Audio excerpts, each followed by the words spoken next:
क्या हुआ? मौत को इतना नजदीक देखने से पांव कांपने लगे। एसीपी आज तक अपनी मौत को अपनी हथेली पर लेकर ही चला है, समझे? मौत से कभी डरा नहीं है वो। इतनी बड़ी बड़ी बातें हैं, अब बातों का वक्त नहीं है, अब एक्शन का वक्त है। कूदो एसीपी, छलांग लगाओ। 1 मिनट, लेकिन तुम पर कैसे विश्वास कर सकता हूं कि मेरे कूदने के बाद तुम इन तीनों को छोड़ दोगे? तुम्हारे पास और कोई चारा भी नहीं। कूदो एसीपी।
ये शो देखते वक्त तो पेट के दर्द की दवा साथ में रखनी चाहिए। हंसते हंसते पेट दर्द हो गया।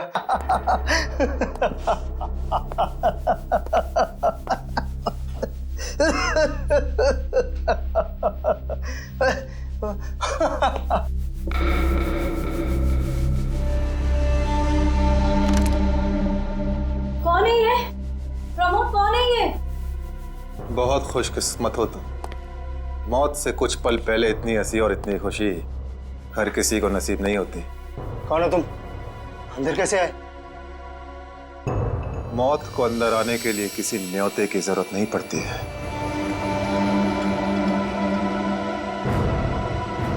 ये क्या कर रहे हो? मैंने क्या बिगाड़ा तुम्हारा? तो रुक जरा, पुलिस को।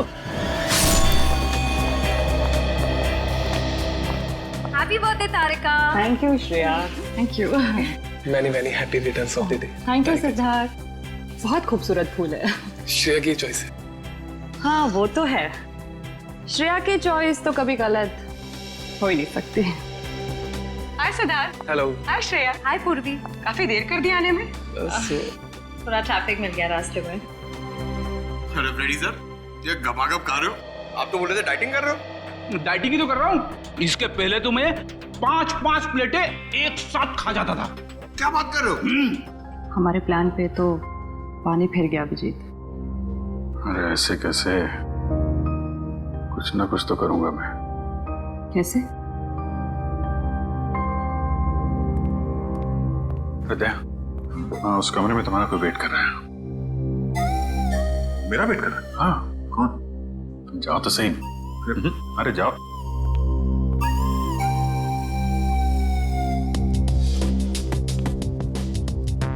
है सिद्धार्थ, वो तुम्हें मेरी जासूसी नॉवेल्स की कलेक्शन देखनी थी ना?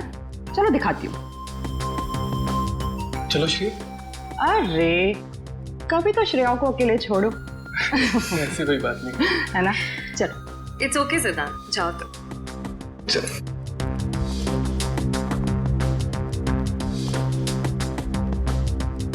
अरे श्रेया, तुम यहाँ? वहाँ कमरे में कोई तुम्हारा वेट कर रहा है। कौन? अरे जाओ देखो तो सही। अरे सर।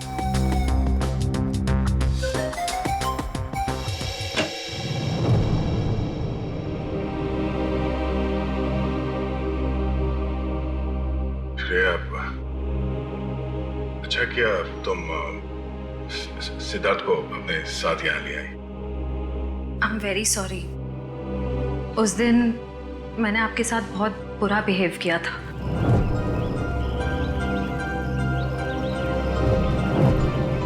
छोड़ो ना, मैं भूल गया हूँ, तुम भी भूल जाओ। काश भूल पाना इतना आसान होता। जिंदगी कितनी सिंपल हो जाती है। श्रेया, ये यादें ही तो है जो उदास दिलों को जिंदगी जीने का हौसला देती है।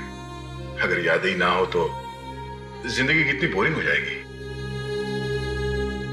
तो क्या तुमने सिद्धार्थ से शादी करने का फैसला कर लिया? मेरा दिल कुछ और कह रहा है, दिमाग कुछ और। मैं जानता हूँ श्रेया, हमारे काम में हम दिल की नहीं दिमाग की सोचते हैं, मगर एक बार सीआईडी ऑफिसर ने एक आम लड़की की तरह सोचो, दिल का इस्तेमाल करो, उसकी आवाज सुनो। मेरे दिल में तो एक ही इंसान का नाम गूंजता रहता है और वो नाम है श्रेया। सिद्धार्थ। सिद्धार्थ प्लीज, सिद्धार्थ मेरी बात तो सुनो प्लीज। अब सुनने को बाकी क्या रह गया? पूरी हकीकत मैंने अपनी आंखों से देख ली। तुम दया से प्यार करती हो ना?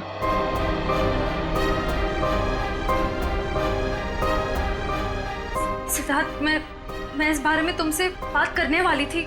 क्यों नहीं? सिद्धार्थ, काम इतना होता है, मौका ही नहीं मिला मुझे। मौका नहीं मिला? I just can't believe I heard that. Siddharth please मेरी बात तो सुनो। ये इतना आसान नहीं हो के मैं आपको मेरी जगह रखकर तो सोचो, फिर पता चलेगा मैं किस अग्नि परीक्षा से गुजर रही हूँ।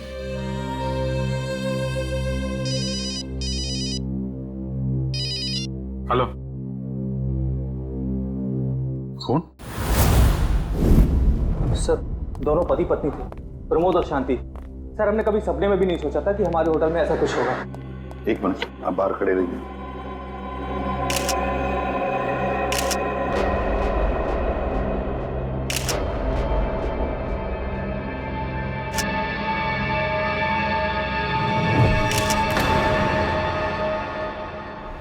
माय गॉड, दोनों की लाशें ऐसी इस अवस्था में।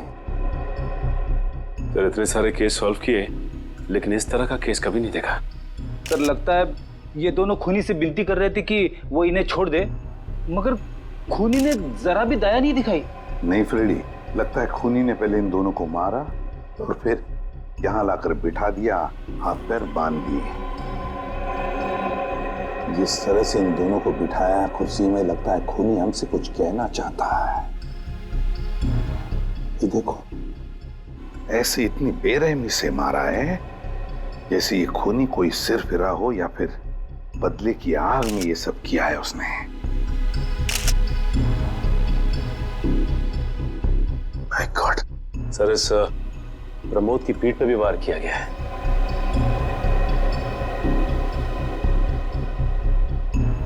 क्या हुआ? सर, इसकी सांसें चल रही है, जिंदा ही। प्रमोद जिंदा है? तो जल्दी से इसे हॉस्पिटल ले जाओ, इसका जिंदा रहना बहुत जरूरी है। संभाल के, चल। आजा।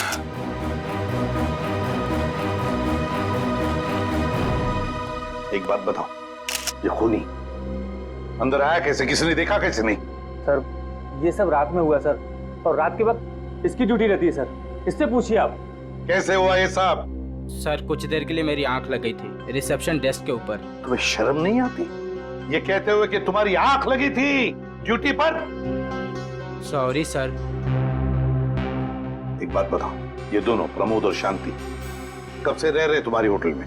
सर, पिछले 6 दिनों से रह रहे थे और आगे भी 1 महीने रहने का प्लान था सर। क्यों, कुछ बताया इन्होंने? सर, प्रमोद जी की नई नौकरी लगी थी, नासिक से इस शहर में नए आए थे, उन्हें अपना घर नहीं मिला, इसीलिए होटल में रह रहे थे सर। ठीक है, जाओ। पंच, प्रमोद और शांति, इन दोनों की पूरी जानकारी चाहिए मुझे।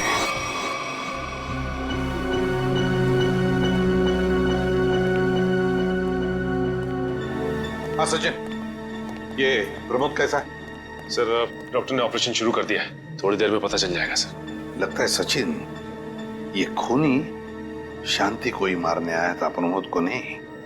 देखो ना, उसने प्रमोद पर सिर्फ एक ही वार किया और फिर देखा तक नहीं कि वो जिंदा है या मर गया।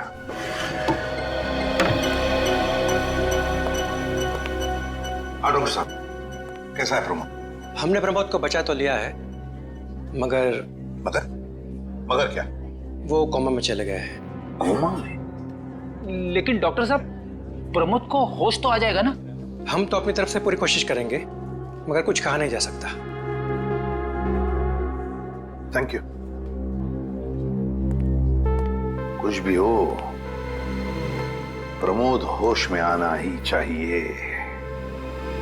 खूनी को सिर्फ प्रमोद ने ही देखा है। डॉक्टर साहब, शांति की लाश से कुछ पता चला? दया, मौत की वजह तो तुम लोगों को क्राइम स्पॉट पे ही पता चल गई होगी।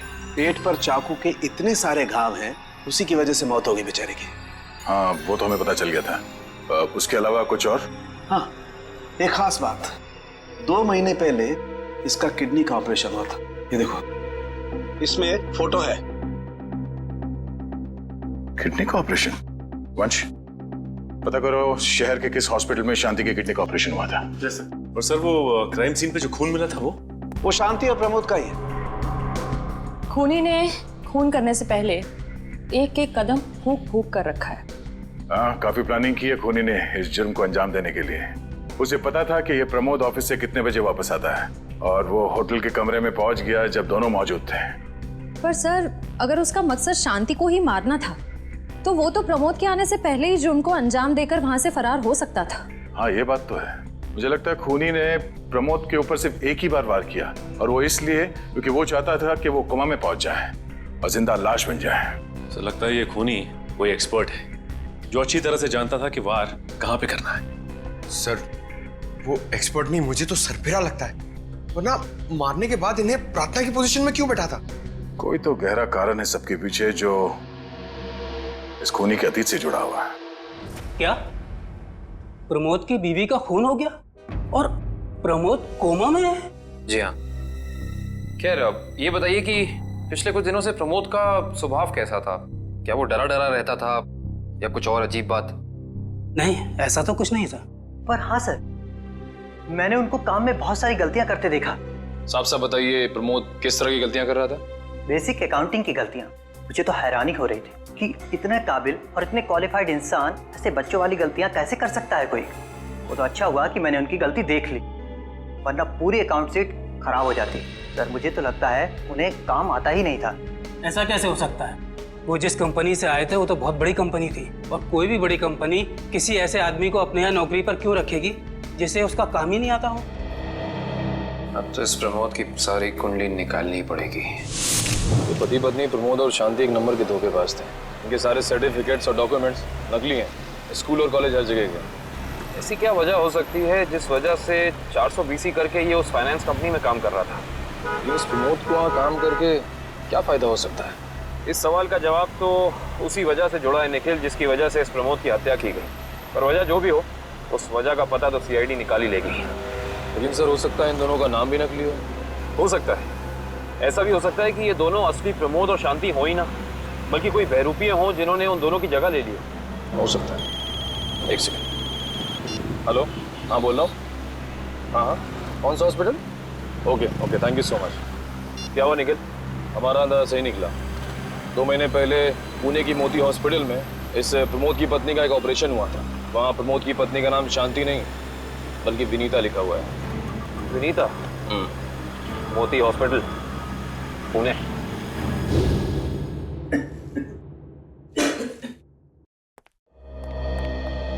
एक्सक्यूज मी, एक वक्त पे सिर्फ एक ही मरीज अंदर आएगा? हम लोग सीआईडी से। सीआईडी? मगर यहाँ मुजरिम कौन है? इसी की तलाश है हमें। एक्चुअली आपके हॉस्पिटल में 2 महीने पहले एक ऑपरेशन हुआ था, उसी के बारे में कुछ जानकारी चाहिए हमें। किसका ऑपरेशन? ये दोनों आपके हॉस्पिटल में आए थे? ये तो मिसेस विनीता कुमार हैं। हाँ, मिसेस विनीता कुमार। और ये इनके पति, इनकी मौत हो गई? जी हाँ, विनीता कुमार का खून हो चुका है और उनके पति प्रमोद अब कोमा में है। डॉक्टर, ये बताइए कि मिसेस विनीता कुमार ने किडनी का ऑपरेशन कराया था ना? जी हाँ। हम उसके मेडिकल रिपोर्ट्स देख सकते हैं? यहाँ पे तो पति का नाम त्रिलोक कुमार लिखा है। मतलब त्रिलोक बन गया प्रमोद और विनीता बन गई शांति।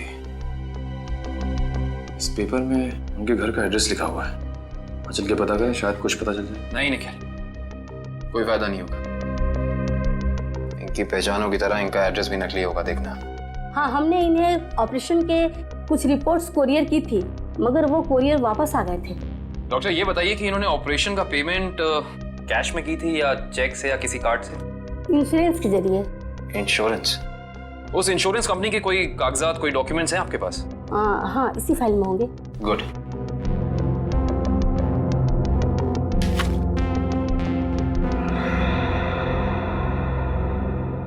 Base health insurance. अंकित, सभी अकाउंट्स और सभी खाते अच्छी तरह से बंद हो जाने चाहिए। कल शाम 5 बजे तक ऑडिटर आ जाएगा।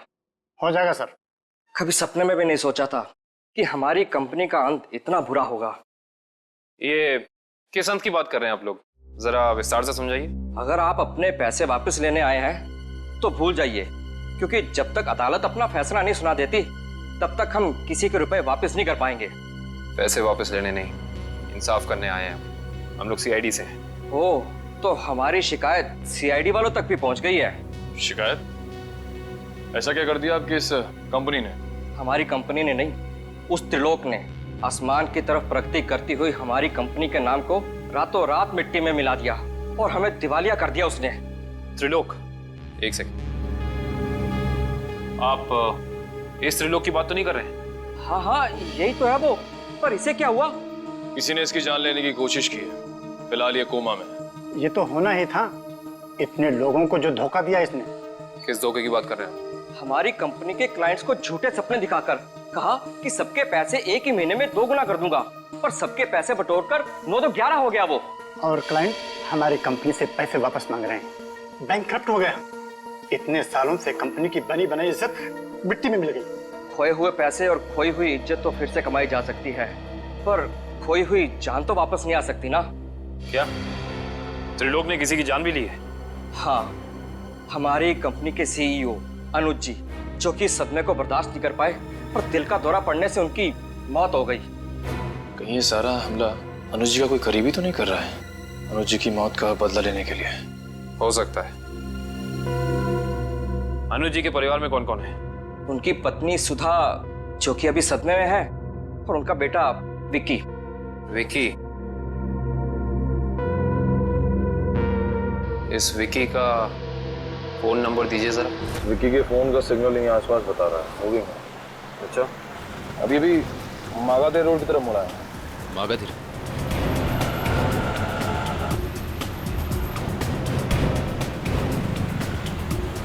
देखो सिग्नल में कुछ पता चला? एक मिनट क्या हुआ? इस विक्की के फोन का सिग्नल यहीं आसपास बता रहा है। कहीं विक्की इस बाइक पे तो नहीं? हाँ सर, हो सकता है ये विक्की है। चेक करते हैं।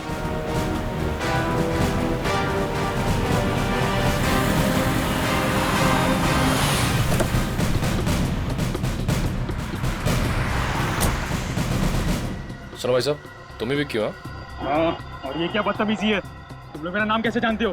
तुम्हारा नाम और तुम्हारे सारे कारनामों के बारे में जानते हैं हम। सीआईडी। सीआईडी? इस शहर में क्या कर रहा है? हा? कुछ काम था, और तुम लोग मेरा पीछा क्यों कर रहे हो? बकवास बंद कर। दो खून करके भाग रहा हो, कह रहा है सीआईडी पीछा क्यों कर रही है?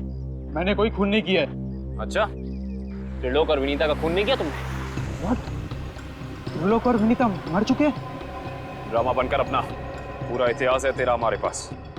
उन दोनों ने तुमसे तुम्हारे पिता को छीना, उसका बदला लेने के लिए तुम यहाँ आए हो उनके पीछे। हाँ, मैं बदला लेने जरूर आया था, पर मैंने उनका खून नहीं किया। देख, सच बोल दे, समझा? नहीं, अपनी शक्ल नहीं पहचान पाएगा। मैं सच कह रहा हूँ। मैंने किसी तरह उनके बारे में पता किया। मैं उनके होटल भी गया था, मगर जैसे मैं उनके कमरे की तरफ जा रहा था, मैंने उनके कमरे में एक आदमी को जाते हुए देखा। कौन सा आदमी था वो? उसके चेहरे को ठीक से देख नहीं पाया मैं। तुम्हें जो भी याद है, जितना भी याद है, साफ साफ बताओ। कद लगभग 6 फीट, ओवरकोट पहना हुआ था उसने, और उसके बाल लंबे थे, यहाँ तक। और उसने एलिगेटर शूज पहने हुए थे। Alligator shoes? हेलो, एक और? लाश ऐसे अजीब ढंग से क्यों बैठा है? कमाल है सर, पिछले वाले केस में खूनी ने उन दोनों को होटल में चाकू मारकर प्रार्थना वाली पोजीशन में बैठाया था, और इसे गोली मार के इस तरह से। लगता है दोनों का खूनी एक ही है। गोली सीधे माथे के बीचों बीच मारी है। अगर ये सीरियल किलर होता तो इसे भी चाकू से मारता सर, क्योंकि विनीता को उसने चाकू से मारा था, इसे तो गोली मारी। हाँ, मगर लाशों को ऐसे एक ही ढंग से बिठाना, क्या दो अलग अलग खूनी करेंगे? मुझे लगता है दोनों का खूनी एक ही है, और जिस वक्त इस्तिकवांशु का खून हुआ, लगता है खाना खाने ही वाला था।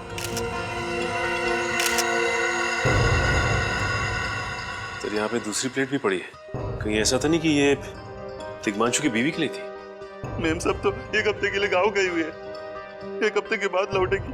तो क्या घर में कोई और आदमी था जिसके लिए तिग्मांशु ने एक और प्लेट में खाना डाला? नहीं साहब। अच्छा, जब तुम घर वापस आए उस वक्त ये दरवाजा खुला था या बंद था? नहीं साहब, बंद था। तो फिर तुम घर के अंदर कैसे आए? साहब ने एक चाबी मेरे पास भी दे रखी है। जो कोई भी था, ऐसा लगता है कि तिग्मांशु उस आदमी को जानता था। एक काम करो सचिन, पंकज, घर की अच्छी तरह से तलाशी लो, देखो कुछ मिलता है क्या।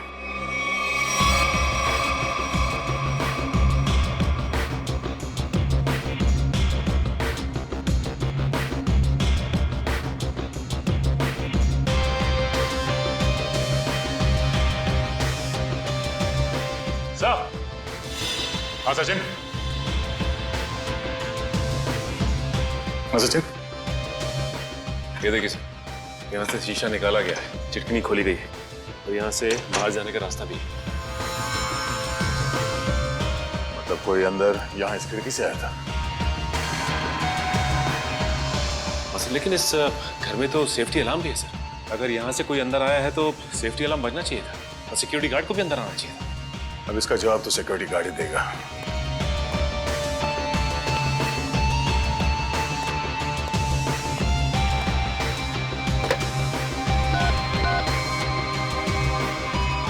Hello security.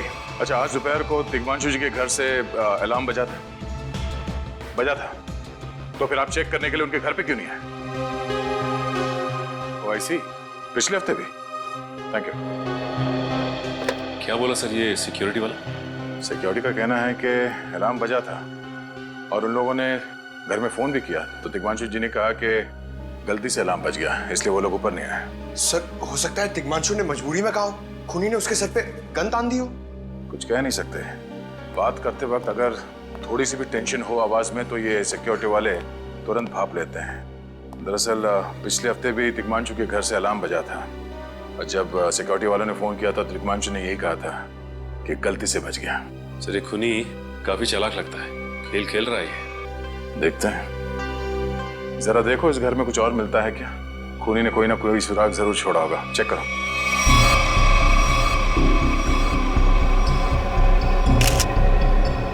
सर एक मिनट सर।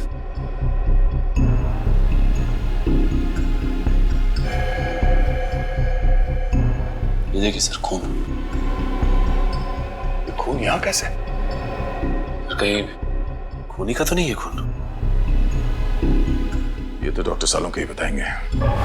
वो खून किसका है ये अभी पता चल जाएगा। तारिक आती होगी रिपोर्ट लेकर के। डॉक्टर साहब, इस तिग्मांशु के बारे में कुछ और पता चला? हाँ। वो कैसे? इसे गोली मारने से पहले बेहोश किया गया था। क्या? इसे बेहोश किया था? इसके खून में मुझे एक खास किस्म की दवाई के अंश मिले जो अक्सर इंसान को बेहोश करने के लिए दी जाती है, और वो दवाई से इंजेक्शन के जरिए दी गई थी। ये देखो।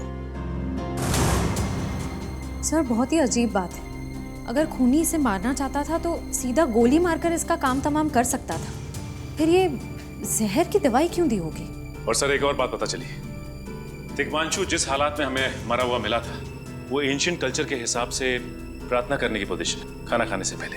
तो फिर तो शांति और तिग्मांशु दोनों का खूनी एक ही आदमी है। एक खूनी के लिए ये हत्याएं जुर्म नहीं, एक जश्न है। इसलिए उसने टेबल पे ये प्लेटें सजाई, उसमें खाना रखा, एक अपने लिए और एक तिग्मांशु के लिए। और सर, तिग्मांशु को प्रार्थना की पोजीशन में बैठा के उसने गोली मार दी। सर मैंने कहा था ना, ये खूनी एकदम सरफिरा है सर। हाँ सर, लगता है ये खूनी अपने आप को बहुत शक्तिशाली महसूस करता है। जिस वक्त इन सब की गर्दनें झुकी होती हैं उसके सामने, उसे आनंद आता है। नहीं सचिन, खूनी का मकसद लोगों को अपने सामने झुकाना नहीं, बल्कि अपने लिए प्रार्थना करवाना था। क्या मतलब? ये रही उस खून की रिपोर्ट। ये खून ना ही तिग्मांशु का है और ना ही उसके घर वालों का। ये खून उस खूनी का ही है। खूनी का? मगर वहां तो हाथापाई के कोई निशान नहीं मिले और उस जगह को देख के ऐसा लगा भी नहीं कि तिग्मांशु ने सेल्फ डिफेंस में खूनी के ऊपर हमला किया होगा। वो इसलिए दया क्योंकि ये खून खूनी ने अपने मुंह से थूका था। हमें इसके खून में से इसके सलाइवा के कुछ अंश भी मिले। उसकी तबीयत खराब है क्या? हाँ, वो बीमार है।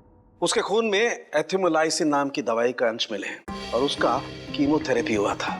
इसका मतलब उसे कैंसर है, ब्रेन का कैंसर, लास्ट स्टेज का ब्रेन कैंसर। इसीलिए वो लोगों से अपने लिए प्रार्थना करवा रहा है ताकि उसकी ये बीमारी ठीक हो जाए। हमारे क्रिमिनल डेटाबेस में चेक करो, पता करो ये कोई पुराना पापी तो नहीं है।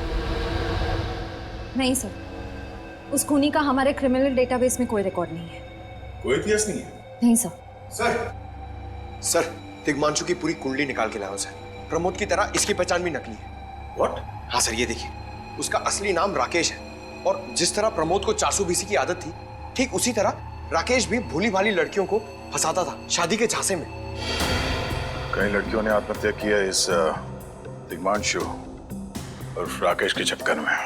हाँ सर, शादी के बाद उनके पैसे लेके ये गायब हो जाता। सर इसका मतलब खूनी ने 2 ऐसे लोगों को मारा जो पहले से मुजरिम थे। शायद उसने सोचा होगा कि मरने से पहले कुछ अच्छे कर्म कर लूं। नहीं श्रेया, जरूर कोई रिश्ता रहा होगा उसका इन दोनों अपराधियों के साथ। पता करो इन दोनों अपराधियों का केस किस पुलिस स्टेशन में फाइल किया गया था? सर, ब्रेन कैंसर के जितने भी पेशेंट्स हैं शहर में, उन सबकी लिस्ट मिल गई है सर। कुल मिला के ऐसे 50 पेशेंट्स हैं, जिसमें से 10 पेशेंट्स ऐसे हैं जो कैंसर की लास्ट स्टेज पे हैं। उनमें से 4 औरतें हैं, बचे 6। हाँ सर, और इन 6 में से 4 ऐसे हैं जो 70 साल से ऊपर के बुजुर्ग हैं। अब बचे 2, ये उदय और भानु। तुम इन दोनों से मिले? हाँ सर, ये उदय 6 महीने से हॉस्पिटल में है। और भानु?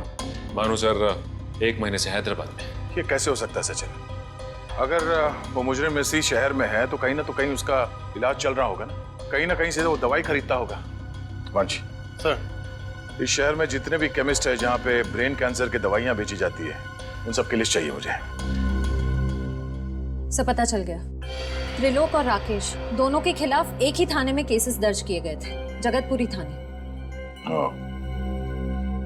इस केस का पूरा इतिहास जगतपुरी थाने से ही पता चलेगा। Excuse me. यस। आपकी दुकान पे ब्रेन कैंसर की दवाइयाँ बेची जाती हैं? जी हाँ, हमारी दुकान उन चुनिंदा दुकानों में से है जहाँ ये दवाई आपको मिलेगी। वैसे ये दवाइयाँ बहुत कम लोग खरीदते होंगे नहीं? जी, बहुत महंगी है एक्चुअली। अच्छा, जो लोग ये दवाइयाँ खरीदते हैं उनकी लिस्ट मिल सकती है हमें?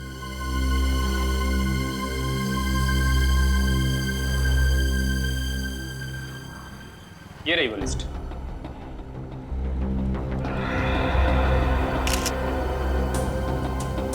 तपन, उदय और नितिन, ये तीनों लोग तो उस मरीज की लिस्ट में थे। अच्छा, आपको पूरा यकीन है कि इनके अलावा और कोई नहीं आता ये दवाई लेने के लिए? जी नहीं, लेकिन हो सकता है कोई गैर कानूनी तरीके से ये दवाई खरीद रहा हो। ये दवाइयाँ काफ़ी महंगी है ना, आम आदमी इसका खर्चा नहीं उठा सकता। अच्छा, आप किसी ऐसे आदमी को जानते हैं जो ये गैर कानूनी काम करता है? एक आदमी है, आंद्रे नाम है उसका। प्यार से लोग उसे एंडी कहते हैं। ये जो ज्वाला रोड पे पब्लिक पार्क है ना, अक्सर वहीं मिलता है। कांस्टेबल सुनील? Yes sir. आप सीआईडी से ही हैं ना? हाँ, हमारी बात शायद आप ही से हुई थी। साहब बताइए, कांस्टेबल सुनील आपके लिए क्या कर सकता है? सुनील जी, हाल फिलहाल में इस रिकॉर्ड रूम में कोई चोरी वगैरह हुई थी क्या? चोरी नहीं तो सर, अब यहाँ भला कोई चोरी कैसे करेगा? सुनील, फिर आप एक हेल्प कर सकते हैं हमारी। हमें 2 मुजरिमों की फाइल चाहिए। एक का नाम है त्रिलोक कुमार और दूसरे का राकेश भिवेन। 1 मिनट सर, क्या नाम बोले? राकेश? राकेश भिवेन।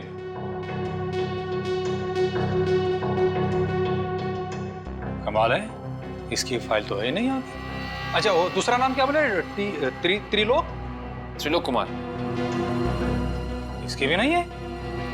दोनों की फाइल्स नहीं? हाँ सर, लेकिन यहाँ पर चोरी की तो कोई घटना नहीं घटी। पता नहीं फाइलें गायब कैसे हो गई। सुनील, यहाँ याद करने की कोशिश करो, हाल ही में कोई दुर्घटना घटी थी क्या? पिछले महीने ऑफिस एरिया में आग लग गई थी, तो अच्छा हुआ फायर ब्रिगेड वाले जल्दी आ गए और हमारे रिकॉर्ड्स नष्ट नहीं हुए। जरूर ये आग भी जानबूझकर लगाई गई थी। आग लगने की वजह क्या थी? वो बताया गया कि मेन स्विच बोर्ड के अंदर शॉर्ट सर्किट हुआ था। कोई इलेक्ट्रिशियन भी आया था काम करने के लिए। जरूर वहीं छेड़छाड़ की गई है। उस इलेक्ट्रिशियन का कोई आता, कोई पता, कोई कांटेक्ट है? दूसरे कांस्टेबल के पास था, लेकिन वो तो रिटायर होकर गांव चले गए। हाँ, कोई बात नहीं। सुनील, एक काम करिए, आप चेक करके बताइए कि और किन किन मुजरिमों की फाइल्स यहाँ से गायब हुई हैं। Okay sir. पता तो चले आखिर अगला शिकार है कौन इस अनोखे खूनी का।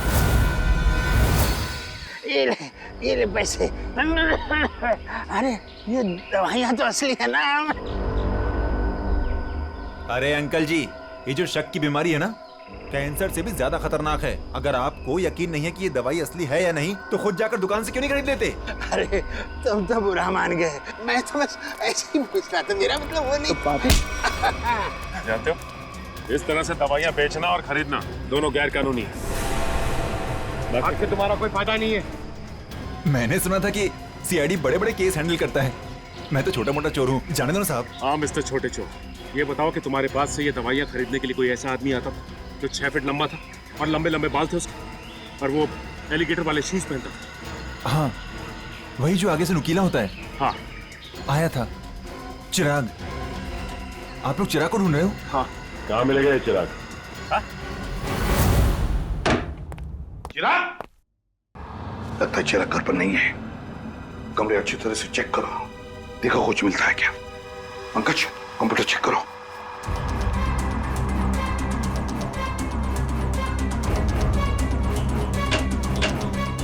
सर, ये देखिए, पूरी अलमारी गन्स और चाकू से भर रखी इस चिराग ने। My God. सर, हाँ, अंदर के कमरे में से ये खून से भरे हुए कपड़े मिले। पुलिस रिकॉर्ड रूम से फोन है। हेलो जी, कहिए। कौन? संदीप, स्वाधीन और हेमंत। ओके, ठीक है। कौन है ना? सर, त्रिलोक और तिग्मांशु की तरह इन तीनों की फाइल भी चोरी हुई है पुलिस रिकॉर्ड रूम से। मतलब अभिजीत, अब ये चिराग इन तीनों में से किसी एक को मारने वाला है। सर एक सेकंड, ये देखिए सर, इस कंप्यूटर की फाइल में इन तीनों की फाइल है। सर ये तीनों भाई हैं और बदमाश भी हैं, और इन्होंने 3 खून किए हुए हैं सर। सर यहाँ पे 2 एड्रेस है, एक चीकूवाड़ी और एक चारको। चारको पर चीकूवाड़ी। एक काम करते हैं अभिजीत, हम दोनों चीकूवाड़ी चलते हैं और तुम लोग तीनों भी चारको चले जाओ। Yes sir. हाँ सर। चलो अभिजीत।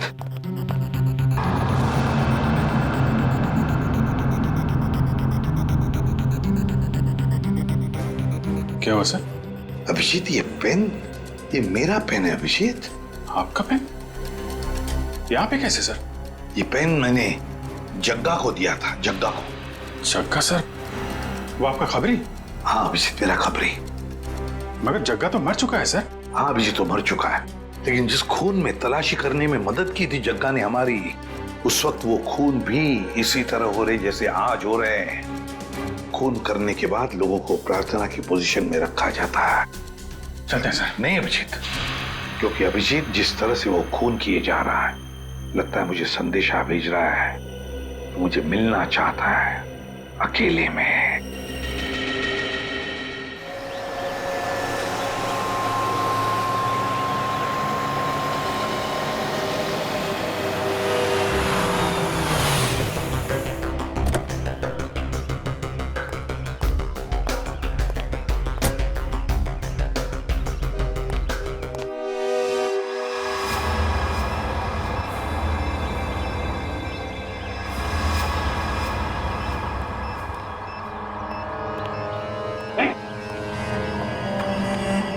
प्लीज हमें बचा लीजिए, किसी तरह हमें मार डालेगा।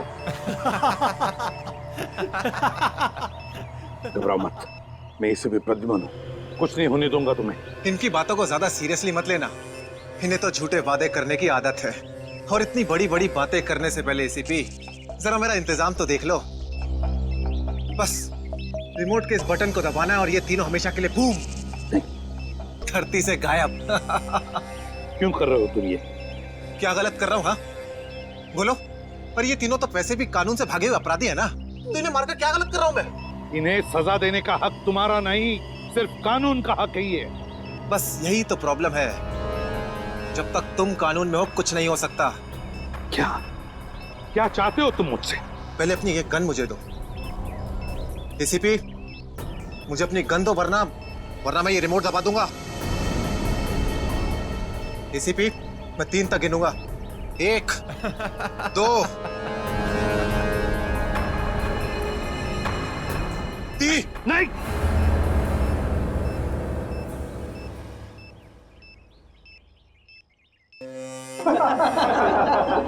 बहुत अच्छे जी, बहुत अच्छे। तो तुम जानना चाहते थे ना कि मैं तुमसे नफरत क्यों करता हूँ? हाँ।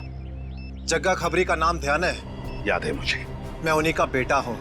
पता चल चुका था मुझे। एसीपी, तुमने मेरे पिताजी से वादा किया था ना कि तुम उनका बाल भी बाका नहीं होने दोगे। फिर क्यों नहीं बचा सके उन्हें? बोलो।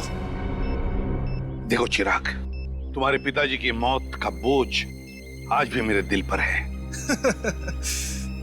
बंद करो ये तुम्हारा नाटक। उस वक्त कहाँ थे तुम जब मेरे पिताजी की मौत के बाद मैं और मेरी माँ दर दर की ठोकरें खा रही थी? खाने के पैसे तक नहीं थे हमारे पास। तो तुम मेरे पास चले आते, मैं कुछ मदद कर सकता था तुम्हारी। क्या कर लेते तुम? हाँ, सिवाय झूठे वादों के। तुम्हें पता है एसीपी, मुझे कैंसर है, आखिरी स्टेज। और ये इसीलिए क्योंकि मेरी माँ के पास पैसे नहीं थे मेरे इलाज के लिए। मैं तुम्हारा दुख समझ सकता हूँ चिराग, तुम्हारी तकलीफ समझ सकता हूँ, मगर इन तीनों ने क्या बिगाड़ा है तुम्हारा? तुम इन तीनों की जान बचाना चाहते हो? हाँ। तो तुम्हें अपनी बलि देनी होगी। क्या मतलब? मतलब तुम इस बिल्डिंग से छलांग लगानी होगी ताकि फिर कोई जग्गा खबरी सीआईडी का शिकार ना बने।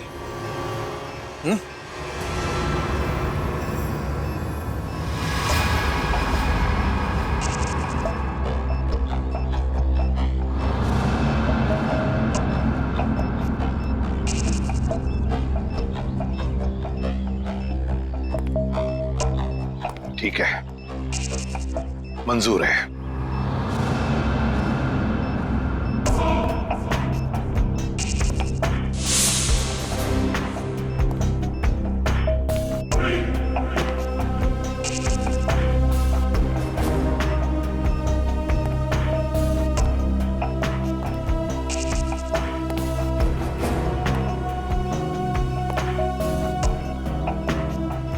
चढ़ो एसीपी, चढ़ो।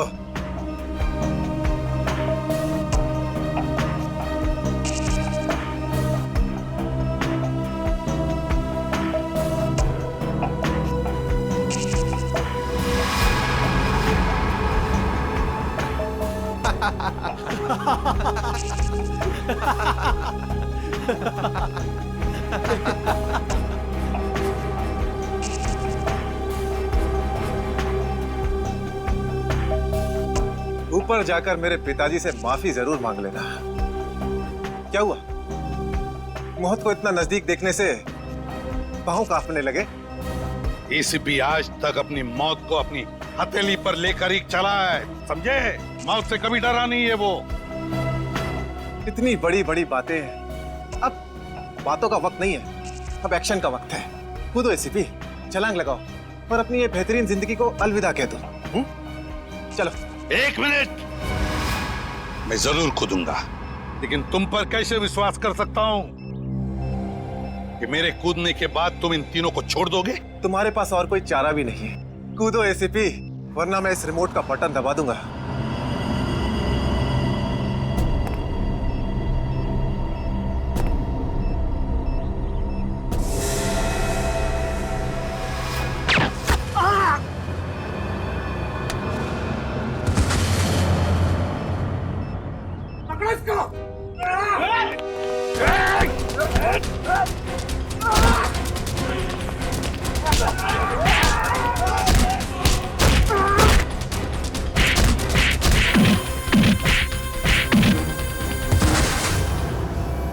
बस मिस्टर चिराग, बहुत चला लिया न्याय की अदालत।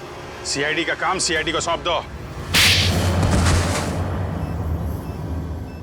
रेडी? पंकज, उन तीनों के शरीर से बॉम्ब हटा दो संभाल के। और तुम मेरे दोस्त, मेरा खबरी जग्गा के बेटे लगते ही नहीं। उस बेचारे ने तो अपनी जान कुर्बान की हमारी मदद करने में, कानून की मदद करने में, मगर तुम, लानत है तुम पर, जैसे घटिया काम करने निकले थे।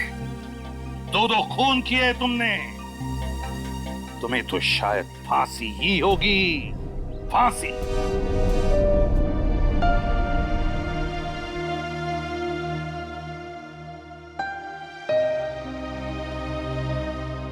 बड़े बुजुर्ग कह गए कि अगर कोई चिंता सताए तो उस चिंता को अपने कलेजे के अंदर अंगार बनने नहीं देना चाहिए। कलेजा जल जाता है। मुझे कोई चिंता नहीं सता रही है। In fact I think I am the luckiest girl in the world right now. CID में सब मेरे काम से खुश हैं। मेरे पास तुम दोनों जैसे दोस्त हैं। मेरी शादी होने वाली है। एक लड़की को और क्या चाहिए होता है? शायद प्यार। प्यार भी तो है ना मेरे पास। मम्मी पापा का प्यार, दोस्तों का प्यार और सिद्धार्थ का प्यार। जुबान की बात दिल से मेल नहीं खा रही है श्रेया। मतलब ये कि दिल की बात जुबान पे लाने का वक्त आ गया है श्रेया। वो श्रेया कहाँ गई? हाँ, जो अपने सारे डिसीजंस खुद लेती थी, जिसे पता था कि उसको अपनी जिंदगी में क्या चाहिए। हाँ श्रेया, अब वक्त आ गया है। तुम्हें किसी एक को चुनना ही होगा। और अगर तुमने एक स्ट्रॉन्ग डिसीजन नहीं लिया ना, तो उसका असर तुम्हारी जिंदगी पर नहीं, बाकी 2 जिंदगियों पर भी पड़ेगा। मैं क्या डिसीजन लूं? किसे चुनूं? उस इंसान को जिसे मैं बहुत प्यार करती हूं, पर उन्होंने कभी अपने प्यार का इजहार नहीं किया, या शायद वो मुझसे प्यार करते ही नहीं, या फिर उस इंसान को जो मुझसे बहुत प्यार करता है, मुझे पलकों पर बैठा कर रखता है। मगर यहाँ पे इम्पोर्टेंट सवाल ये है कि तुम किससे प्यार करती हो? नहीं तारिका, यहाँ ये बात इम्पोर्टेंट है कि अब मैं पीछे नहीं हट सकती। मेरे किसी भी डिसीजन से ना सिर्फ सिद्धार्थ को, बल्कि उसकी और मेरी फैमिली को बहुत दुख होगा। बच्चों जैसी बातें मत करो श्रेया। हर माँ बाप चाहते हैं कि उनके बच्चे को जिंदगी की हर खुशी मिले। तुम सिद्धार्थ के साथ खुश नहीं रह पाई तो क्या अंकल आंटी खुश रह पाएंगे? और अगर तुम खुश नहीं रही तो क्या सिद्धार्थ खुश रह पाएगा? तुम्हारा एक कदम श्रेया बहुत सारी जिंदगियों को अफेक्ट करेगा। तुम बस दिल से काम लो। देखो, दिल हमेशा सही रास्ता दिखाता है। ठीक है, अब से मैं अपने दिल की बात सुनूंगी। अगर मैं किसी भी कदम पर कमजोर पड़ जाऊं तो तुम दोनों को मुझे सही रास्ता दिखाना होगा। हाँ, लेकिन एक शर्त पे। कैसी शर्त? तुझे आइसक्रीम खिलानी पड़ेगी। Of course.